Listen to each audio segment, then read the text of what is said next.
I'm Jodie Ashart and I'm the lead technical artist at Creative Assembly for the series Total War. So I've worked on Total War Warhammer and Total War Warhammer 2 and our upcoming game Total War Three Kingdoms.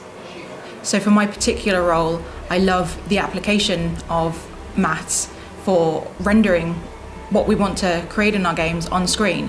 Part of my job is writing algorithms to describe how something should look, whether that's water, how the light should hit it and how it should react, creating waves or making something look like it's on fire, or making magic spells. So it's really exciting to sort of see the stuff that I was learning at school and give it a real application in something that millions of people are going to see playing our games.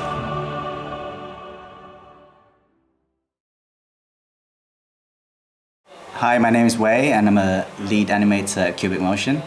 I've worked on a bunch of games and films, including Gravity, 47 Ronin, Until Dawn, and Call of Duties. You got a home out there too! Or did you forget? I've been working for about 7 to 8 years now. Damn it! I'm not gonna let it end like this! I'm probably most proud of my work that I've done on Gravity, mainly because it's such a great project that I truly believed in as well.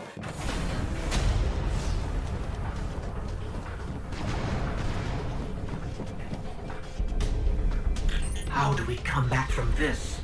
You don't.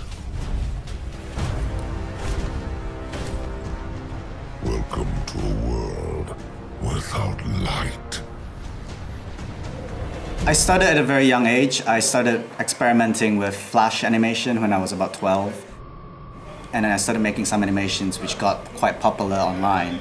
And that sort of boosted my confidence into learning animation and wanting to do it as a full-time career.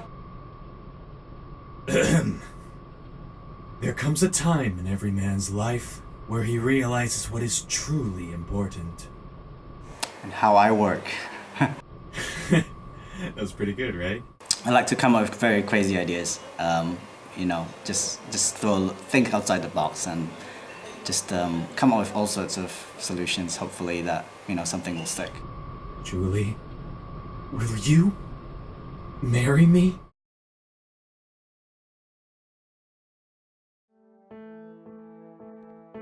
My name is Shella Ramanan. I'm a freelance writer. I write for GameIndustry.com and sometimes The Guardian as a games journalist. I'm also a game developer as part of Threefold Games, and we are making our first game, which is called Before I Forget.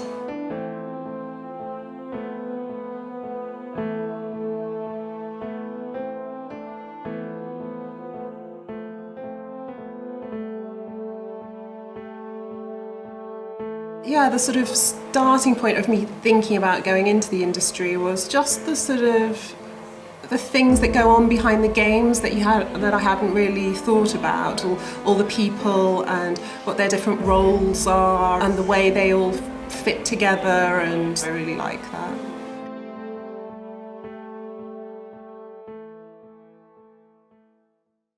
My name is Des Gale and I'm founder producer of Altered Gene, a micro studio based in Kent. We make predominantly mobile games, but we're working on a PC and console game right now. I started there as a tester back when I was 18, moved into some encryption, and then I moved on to Microsoft for a little bit, helped launch the original Xbox, and then I went to work for EA for 5 years, which was really cool.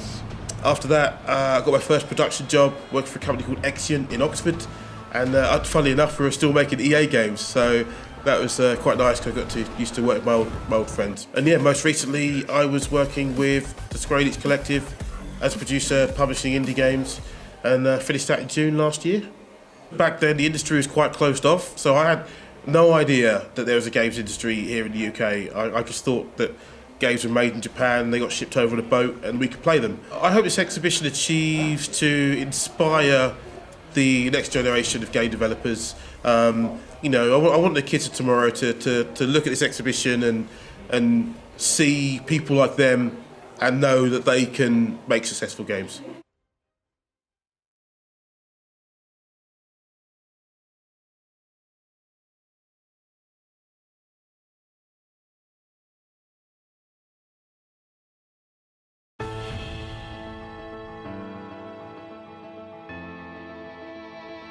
So my name is Jade Liam Truscall. I am a game music composer and sound designer. I work under the alias JD Wasabi because no one can spell my surname or remember it enough to type into Google, so I'm gonna go with my alias.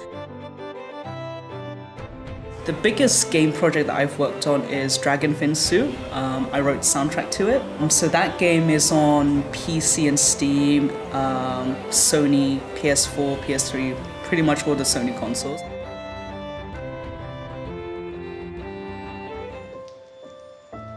Another kind of interesting social game I've worked on is a game called Modern Cocoa Farmer. It is a resource management game, and it's mostly focusing on child slavery and the production of chocolate.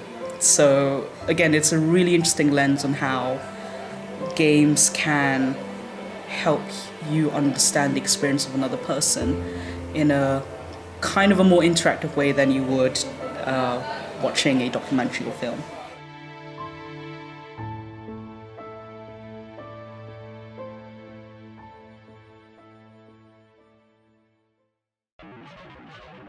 My name's Nadir Mahesi.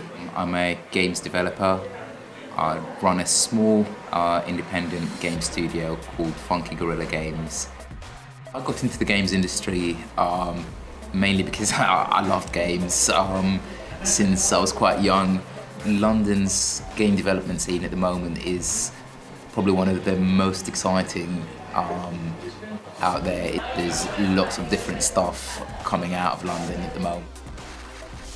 And there's also a lot of support for small developers, small studios, independent studios. I think the smaller studios have a lot to bring, and London is I certainly find it a very good environment. Hello, I'm Meg Jayath. I'm a writer and narrative designer, which means that I write dialogue and create stories for video games. I started off producing games for the BBC, and then got made redundant and decided that I would actually make a game of my own because I've always been a huge fan of interactive fiction. That game got me my first professional job in the games industry, which was writing 80 Days for Inkle Studios, which kind of went on to become, critically acclaimed and do incredibly well. So that was really the start of my career.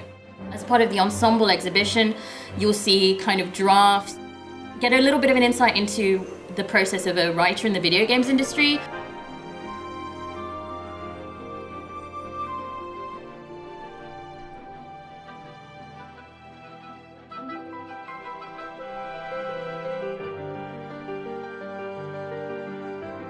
I've worked on indie games as well as AAA projects like Horizon Zero Dawn, which came out last year.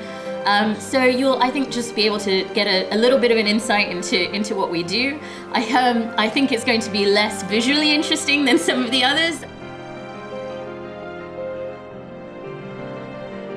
But if you're interested in sort of writing for video games, I think you might find some interesting things there.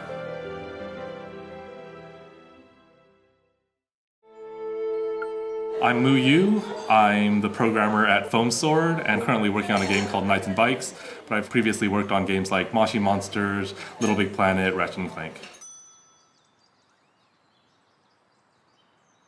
So the purpose for me of going indie is always just to find more ways to grow. I feel like when I'm in a studio environment, it's easy to rely on tons of other people and not really realize your own weaknesses.